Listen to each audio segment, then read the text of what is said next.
Pemirsa, Dewan Pimpinan Daerah atau DPD Partai Golkar Jawa Timur belum bersikap terkait putusan Mahkamah Konstitusi atau MK tentang pemisahan pelaksanaan pemilu.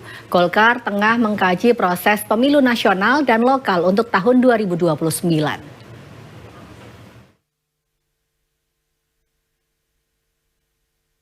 Mahkamah Konstitusi atau MK akhirnya memutuskan untuk pemisahan pelaksanaan pemilu nasional dengan pemilu lokal untuk tahun 2029 mendatang.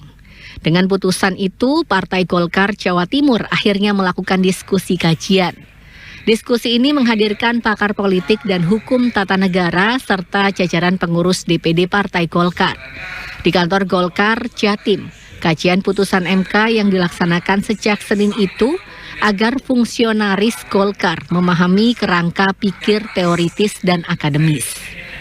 Putusan MK ini menimbulkan pro dan kontra di masyarakat, termasuk penambahan masa jabatan anggota DPRD. Dengan putusan ini terdapat jeda waktu selama 2 tahun dalam pelaksanaan pemilu nasional maupun lokal. Hingga kini pihak Golkar belum menyatakan sikap terkait putusan MK tersebut. Penentuan sikap ini menunggu kebijakan dari DPP Partai Golkar. Prinsipnya kita ini tidak mensikapi putusan MK. Kita ini mengkaji dari sisi akademik, biar seluruh fungsionaris Golkar ini memahami kerangka berpikirnya secara teoritis, secara akademik terhadap keputusan Mahkamah Konstitusi juga. Tapi kita ini setiap hari, setiap saat bekerja untuk partai dalam rangka meningkatkan elektoralnya. Apakah kita akan seperti MK atau nanti pemerintah sama DPR punya format baru, kita harus. Nah, intinya kita membuat pasukan, pasukan ini biasa. Saat ini kader Golkar harus siap menghadapi perubahan sistem pemilu sesuai putusan MK. Kondisi ini dipastikan akan merubah sistem strategi partai, namun kerja elektoral sangat penting untuk meraih kursi di parlemen.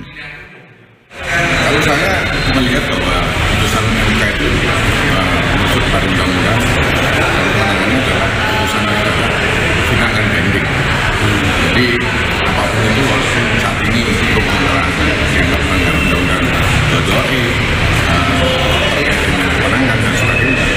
Tapi apapun itu kita melihat bahwa putusan MK ini kan salah satunya untuk memperbaiki sistem pemilu terkait dengan persoalan-persoalan pemilu kemarin yang dianggap brutal, yang dianggap banyak tumpang tindih terkait dengan aturan lain dan sebagainya. Perlu diketahui, keputusan MK tentang pemisahan antara pemilu nasional dan lokal. Pelaksanaan awal berlaku untuk pemilu lokal dan menyusul pemilihan presiden serta DPR RI yang memiliki selisih waktu selama 2 tahun. Ayul Andim, JTV.